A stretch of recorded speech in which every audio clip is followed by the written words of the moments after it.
एक खबर मध्य प्रदेश से है, जहां पर बालाघाट जिले में नक्सल इतिहास में पहली बार 10 नक्सलियों ने मुख्यमंत्री डॉक्टर मोहन यादव के सामने आत्मसमर्पण कर दिया, अपने हथियार सौंप दिए। इसमें 62 लाख के इनामी हार्डकोर नक्सली सुरेंद्र उर्फ कबीर वो भी शामिल हैं। सभी 10 नक्सलियों पर मध्य प्रदेश, छत्तीसगढ़, महाराष्ट्र में कुल 2 करोड़ 36 लाख रुपए का इनाम था। इनमें 4 महिला नक्सली और 6 पुरुष नक्सली शामिल हैं। सरेंडर करने वाले नक्सलियों ने पुलिस को 2 AK-47, 2 INSAS rifle, 1 SLR, 2 SSR, 7 BGL shell और 4 वॉकी टॉकी सौंपे हैं। इस कार्रवाई के पीछे प्रदेश की नक्सल आत्मसमर्पण नीति, सुरक्षा बलों के लगातार अभियान इसका असर माना जा रहा है। इस पूरे मामले को लेकर सीएम डॉक्टर मोहन यादव ने कहा है कि सभी को पुनर्वास और मुख्यधारा में शामिल करने की कोशिश हो रही है। बालाघाट जोन में इस साल अब तक 10 हार्डकोर नक्सली मारे भी जा चुके हैं। उन्होंने कहा कि आत्मसमर्पित नक्सलियों का पुनर्वास किया जाएगा, उन्हें समाज की मुख्य धारा में शामिल किया जाएगा। तो देखिए, लगातार जिस तरह से नक्सली संगठन पर दबाव बन रहा है इन दिनों, यह उसी का नतीजा है कि अब आत्मसमर्पण करने के लिए नक्सली मजबूर है, क्योंकि उनके पास अब कोई विकल्प बचता नहीं है। एक तरफ लगातार मुठभेड़ में मारे जा रहे हैं नक्सली, दूसरी तरफ नक्सली सरेंडर कर रहे हैं, और जो नक्सलियों का संगठन है, जो उनके बड़े नेता थे, जो बड़े लीडर्स थे, कहीं ना कहीं या तो वो मारे गए हैं या तो उन्होंने आत्मसमर्पण कर दिया है।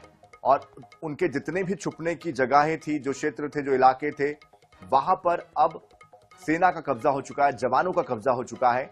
और जो बॉर्डर, जहां पर ये बालाघाट का इलाका आता है, मध्य प्रदेश छत्तीसगढ़ की बॉर्डर है, जहां पर पिछले हफ्ते आपको याद होगा एक मुठभेड़ हुई थी। ऐसे में उन तमाम मुठभेड़ों की वजह से कहीं ना कहीं इन बड़े नक्सलियों पर भी एक दबाव है, और जिसकी वजह से अब मजबूरन उनको आत्मसमर्पण करना पड़ रहा है।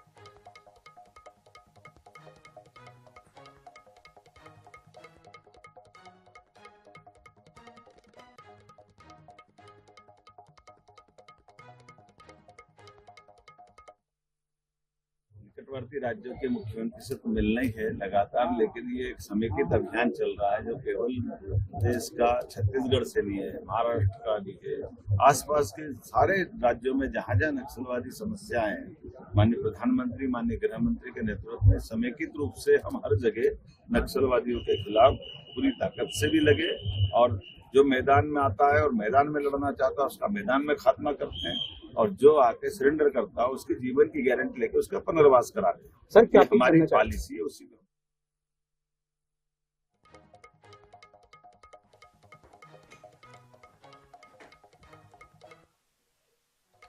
तो नक्सली अब बैकफुट पर है, और जाहिर सी बात है, मार्च 2026 का जो टारगेट है, उससे हम बहुत जल्दी उस टारगेट को हासिल कर लेंगे, जब भारत पूरी तरीके से नक्सल मुक्त हो जाएगा। और जिस तरह की कार्रवाई जवानों की तरफ से की जा रही है, लगातार जो एक्शन लिया जा रहा है, उनकी भी सराहना करना बेहद जरूरी है।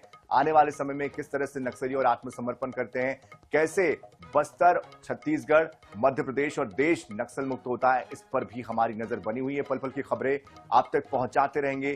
फिलहाल इस खास पेशकश में 9 PM में इतना ही, लेकिन ताजा खबरों के लिए, अपडेट्स के लिए आप बने रहिए INS 24/7 के साथ। नमस्कार।